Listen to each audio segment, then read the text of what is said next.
ओम शांति। 3 सितंबर 2025 के ईश्वरीय महावाक्य सुनते हैं। मुरली के मुख्य पॉइंट्स।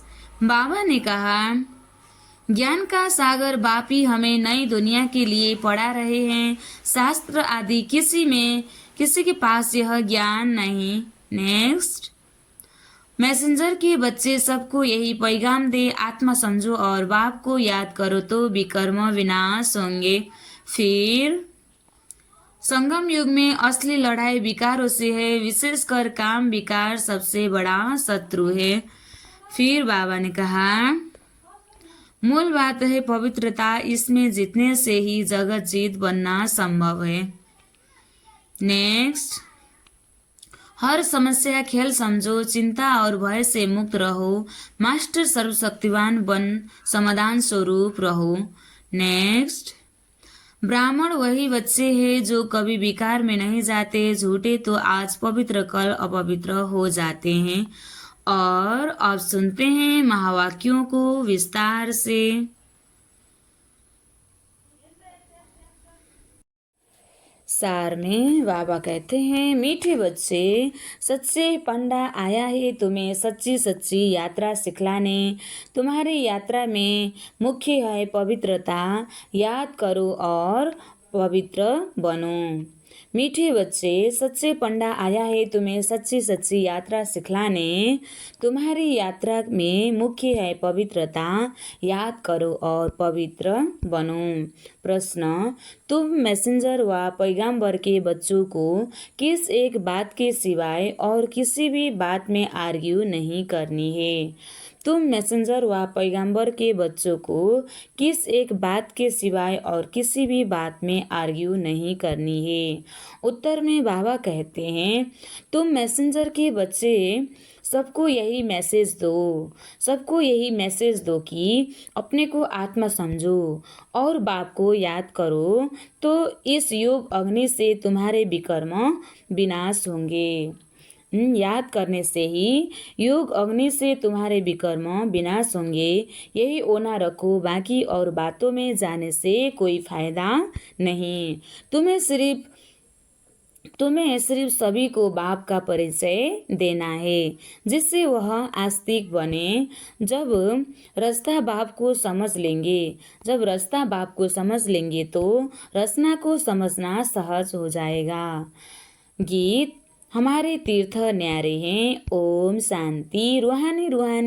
मीठे मीठे रूहानी बच्चे जानते हैं कि हम सत्य तीर्थवासी हैं। सच्चा पंडा और हम सबके बच्चे जो हैं वह भी सच्चे तीर्थ पर जा रहे हैं। यह है झूठ खंड अथवा पतित खंड। अभी सचखंड व पावन खंड में जा रहे हैं। मनुष्य यात्रा पर जाते हैं ना, कोई खास यात्राएं लगती है जहाँ पर कोई कभी भी जा सकते हैं। यह भी यात्रा है, इसमें जाना तब होता है जब सत्य पंडा खुद आए। वह आता है कल्प कल्प के संगम पर। इसमें न ठंडी न गर्मी की बात है, न धक्के खाने की बात है। यह तो है याद की यात्रा। उन यात्राओं में सन्यासी भी जाते हैं। सच्ची यात्रा करने वाले जो होते हैं वह पवित्र रहते हैं। तुम्हारे में सभी यात्रा पर है। तुम ब्राह्मण हो, सच्चे ब्रह्म कुमार कुमारियाँ कौन हैं जो सभी की विकार में नहीं जाते हैं। पुरुषार्थी तो जरूर हैं। मनसा संकल्प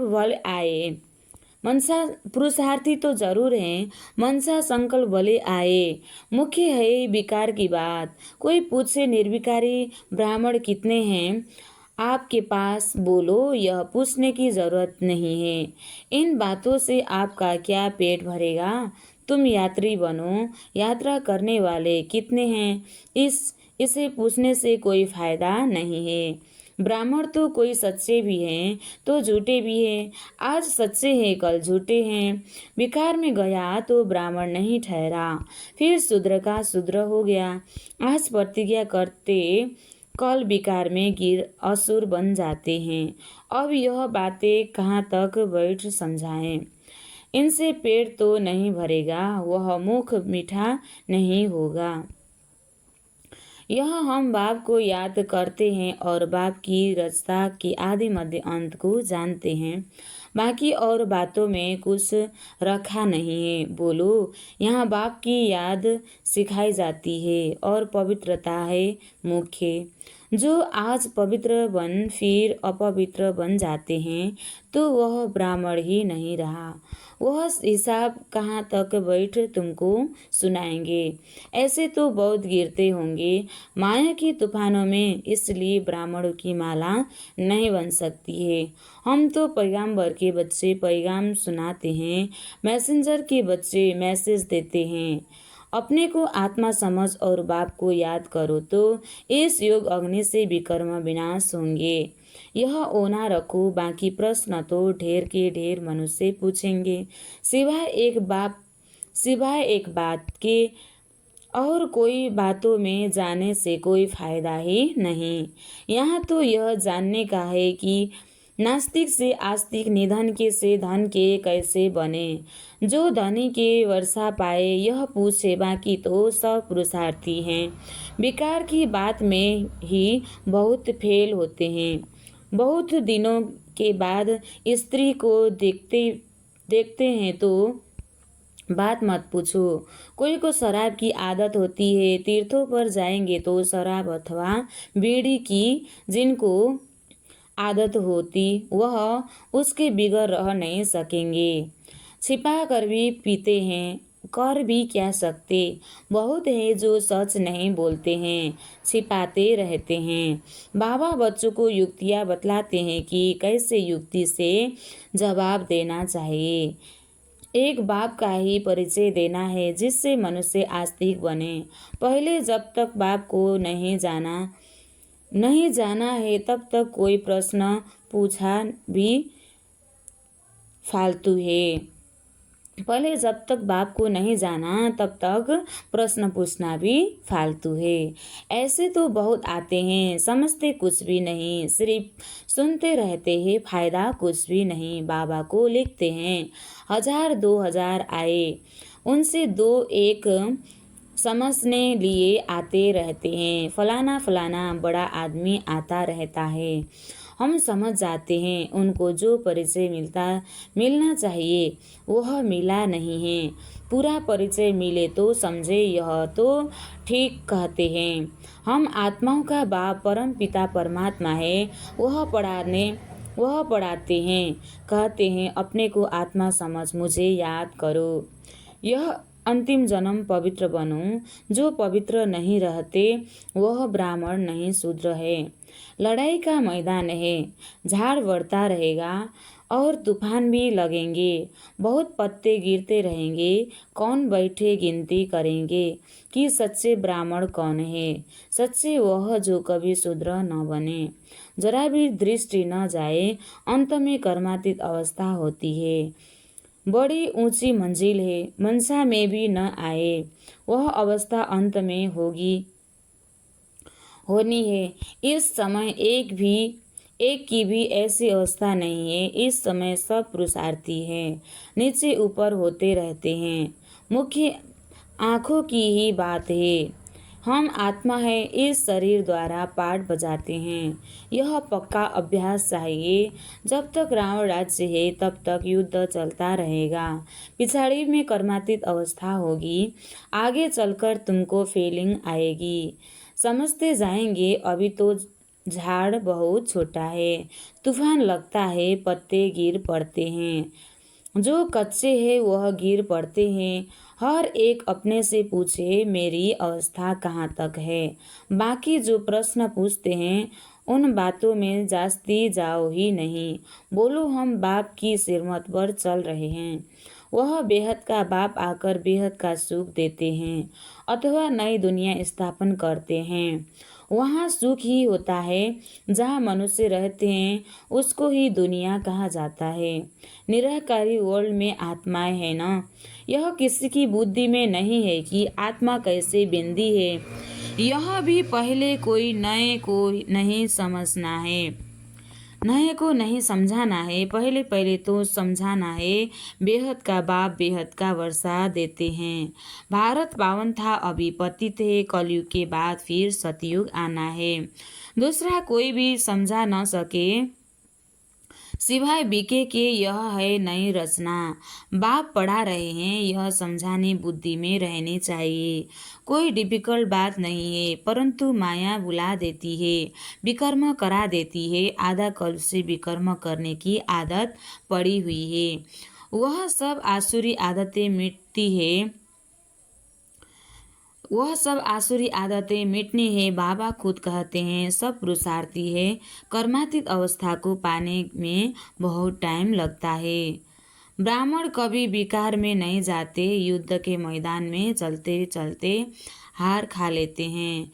न प्रश्नों से कोई फायदा नहीं, इन प्रश्नों से कोई फायदा नहीं, पहले अपने बाप को याद करो। हमको शिव बाबा ने कल्प पहले मुआफिक फरमान दिया है कि अपने को आत्मा समझ मुझे याद करो। यह वही लड़ाई है। बाप एक है, श्री कृष्ण को बाप नहीं कहेंगे। श्री कृष्ण का नाम डाल दिया है, रंग से राइट बनाने वाला बाप है, तब तो उनको ट्रुथ कहा जाता है ना। इस समय तुम बच्चे ही सारे सृष्टि के राज को जानते हो। सतयुग में है डीटी डिनाइस्टी, रावण राज्य में फिर है आसुरी डिनाइस्टी। संगम युग क्लियर कर दिखाना है, यह है पुरुषोत्तम संगम युग। उस तरफ देवताएं, इस तरफ असुर, बाकी उन्हों की लड़ाई कोई नहीं है। लड़ाई तुम ब्राह्मणों की है विकारों से, इनको भी लड़ाई नहीं कहेंगे। सबसे बड़ा है काम विकार, यह महाशत्रु है। इन पर जीत पाने से ही तुम जगत जीत बनेंगे। इस विष पर ही अबलाएं मार खाती है, अनेक प्रकार के विघ्न पड़ते हैं। मूल बात है पवित्रता की। पुरुषार्थ करते करते तूफान आते आते तुम्हारी जीत हो जाएंगे। माथा थक जाएगी। कुश्ती में पहलवान जो होते हैं वह झट सामना कर लेते हैं। उन्हों का धंधा ही है अच्छी रीति लड़ाई लड़कर जीत पाना। पहलवान का बड़ा नामाचार होता है, इनाम मिलता है। तुम्हारी तो यह है गुप्त बात। तुम जानते हो हम आत्माएं पवित्र थी, अभी अपवित्र बनी है, फिर पवित्र बनना है। यही मैसेज सबको देना है। और कोई भी प्रश्न पूछे तुमको इस बातों में जाना ही नहीं है। तुम्हारा है ही रूहानी धंधा। हम आत्माओं में बाबा ने ज्ञान भरा था, बाद में प्रारब्ध पाई, ज्ञान खत्म हो गया, अब फिर बाबा ज्ञान भर रहे हैं। बाकी नशे में रहो, बोलो बाप का मैसेज देते हैं कि बाप को याद करो तो कल्याण होगा। तुम्हारा धंधा ही यह रूहानी है। पहली पहली बात की बाप को जानो, बाप की ज्ञान का सागर है, बाप ही ज्ञान का सागर है। वो कोई पुस्तक थोड़े ही सुनाते हैं। वो लोग जो डॉक्टर ऑफ फिलॉसफी आदि बनते हैं वह किताब पढ़ते हैं। भगवान तो नॉलेजफुल है, उनको सृष्टि के आदि मध्य अंत की नॉलेज है। वह कुछ पढ़ा है क्या? वह तो सब वेदों शास्त्रों आदि को जानते हैं। बाप कहते हैं मेरा पाठ है तुमको नॉलेज समझाने का। ज्ञान और भक्ति का कंट्रास्ट और कोई बता न सके। यह है ज्ञान की पढ़ाई। भक्ति को ज्ञान नहीं कहा जाता है। सर्व का सद्गति दाता एक ही बाप है। वर्ल्ड की हिस्ट्री जरूर रिपीट होगी। पुरानी दुनिया के बाद फिर नई दुनिया जरूर आनी है। तुम बच्चे जानते हो बाबा हमको फिर से पढ़ाते हैं। बाप कहते हैं मुझे याद करो। जरा जोर सारा इस पर है। बाबा जानते हैं बहुत अच्छे अच्छे नामी ग्रामी बच्चे इस याद की यात्रा में बहुत कमज़ोर है, और जो नामी ग्रामी नहीं, बादलियाँ हैं, गरीब हैं, वह याद की यात्रा में बहुत रचते हैं। याद की यात्रा में बहुत रचते हैं। हर एक अपने दिल से पूछे, मैं बाप को कितना समय याद करता हूँ। बाबा कहते हैं, बच्चे जितना हो सके तुम मुझे याद करो, अंदर में बहुत हर्षित रहो। भगवान पढ़ाते हैं तो कितनी खुशी होनी चाहिए। बाप कहते हैं, तुम पवित्र आत्मा थे, फिर शरीर धारण कर पाठ बजाते बजाते पतित बने हो।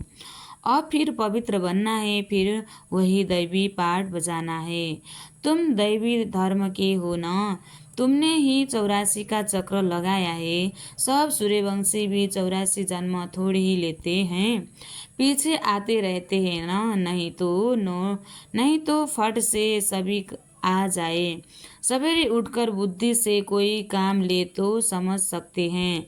बच्चों को ही विचार सागर मंथन करना है। शिव बाबा तो नहीं करते हैं, वह तो कहते हैं ड्रामा अनुसार जो कुछ सुनाता हूँ ऐसे ही समझो। कल्प पहले मुआफिक जो समझाया था वही समझाया। मंथन तुम करते हो, तुमको ही समझाना है, ज्ञान देना है। यह ब्राह्मण भी मंथन करते हैं, बीके को मंथन करना है, शिव बाबा को नहीं। मूल बात कोई से भी जास्ती टॉक नहीं करनी है। आर्ग्यू शास्त्रवादी आपस में बहुत करते हैं, तुमको आर्ग्यू नहीं करना है, तुमको सिर्फ पैगाम देना है। पहले सिर्फ मुख्य एक बात पर समझाओ और सिखाओ, लिखाओ। पहले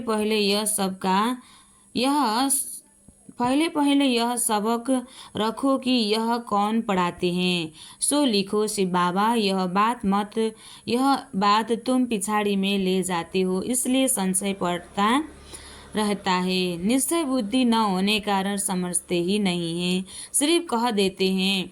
बात ठीक है, पहले मुख्य बात ही यह है, रचता बाप को समझो, फिर रचना का राज समझाना। मुख्य बात गीता का भगवान कौन। तुम्हारी विजय भी इनमें होनी है। पहले कौन सा धर्म स्थापन हुआ, पुरानी दुनिया को नई दुनिया कौन बनाते हैं। बाप ही आत्माओं को नया ज्ञान सुनाते हैं, जिससे नई दुनिया स्थापन होनी है। तुमको बाप और रचना की पहचान मिलती है। पहले तो अल्प पर पक्का कराओ, तो बेबादशाही है ही। बाप से ही वर्षा मिलता है, बाप को जाना और वर्षे का हकदार बना। बच्चा जन्म लेता है, माँ बाप को देखा और बस पक्का हो जाएगा। माँ बाप के सिवाय कोई के पास जाएगा भी नहीं, क्योंकि माँ से दूध मिलता है, यह भी ज्ञान का दूध मिलता है। माता पिता है न, यह बड़ी महीन बातें हैं, जल्दी कोई समझ न सके। अच्छा, मीठे मीठे सिखलदे बच्चों प्रति माता पिता बाप दादा का याद प्यार और गुड मॉर्निंग। रूहानी बाप की रूहानी बच्चों को नमस्ते। हम रूहानी बच्चों की भी रूहानी बाप दादा को याद प्यार और गुड मॉर्निंग। नमस्ते बाप दादा, नमस्ते नमस्ते नमस्ते। धारणा के लिए मुख्य सार। 1 नंबर, सच्चा पवित्र ब्राह्मण बनना है। कभी शूद्र बनने का मनसा में भी ख्याल न आए, जरा भी दृष्टि न जाए, ऐसी अवस्था बनानी है। दूसरा, बाप जो पढ़ा रहे हैं वह समझानी, बुद्धि में रखनी है। जो विकर्म करने की आसुरी आदतें पड़ी हुई है उन्हें मिटाना है। पुरुषार्थ करते करते संपूर्ण पवित्रता की ऊंची मंजिल को प्राप्त करना है। आज बाबा ने वरदान दिया है, कारण का निवारण कर चिंता और भय से मुक्त रहने वाले मास्टर सर्वशक्तिवान भव। कारण का निवारण कर चिंता और भय से मुक्त रहने वाले मास्टर सर्वशक्तिवान भव। विस्तार। वर्तमान समय अल्पकाल के सुख के साथ चिंता और भय, यह 2 चीजें है ही। जहाँ चिंता है वहाँ चैन नहीं हो सकता, जहाँ चिंता है वहाँ चैन नहीं हो सकता। जहाँ भय है वहाँ शांति नहीं हो सकती, जहाँ भय है वहाँ शांति नहीं। तो सुख के साथ यह दुख अशांति के कारण भी है ही। लेकिन आप सर्व शक्तियों के खजाने से संपन्न मास्टर सर्वशक्तिवान बच्चे, दुखों के कारण का निवारण करने वाले, हर समस्या का समाधान करने वाले समाधान स्वरूप हो। हर समस्या का समाधान करने वाले समाधान स्वरूप हो। इसलिए चिंता और भय से मुक्त हो। कोई भी समस्या आपके सामने खेल करते कोई भी समस्या आपके सामने खेल करने आती है, न कि डराने। कोई भी समस्या आती है, ये समझना कि खेल है, न कि डराने। स्लोगन: अपनी वृत्ति को श्रेष्ठ बनाओ तो अपनी प्रवृत्ति स्वतः श्रेष्ठ हो जाएगी। अपनी वृत्ति को श्रेष्ठ बनाओ तो अपनी प्रवृत्ति स्वतः श्रेष्ठ हो जाएगी। अव्यक्त इशारे: अब लगन की अग्नि को प्रज्वलित कर योग को ज्वाला रूप बनाओ। लगन की अग्नि को प्रज्वलित कर योग को ज्वाला रूप बनाओ। विस्तार: समय प्रमाण अब सर्व ब्राह्मण आत्माओं को समीप लाते हुए ज्वाला स्वरूप का वायुमंडल बनाने की सेवा करो। समय प्रमाण अब सर्व ब्राह्मण आत्माओं को समीप लाते हुए ज्वाला स्वरूप का वायुमंडल बनाने की सेवा करो। उसके लिए चाहे भट्टियाँ करो या आपस में संगठित होकर रोहरियान करो, लेकिन ज्वाला स्वरूप का अनुभव करो और कराओ। इस सेवा में लग जाओ तो छोटी छोटी बातें सहज परिवर्तन हो जाएगी। अच्छा, ओम शांति।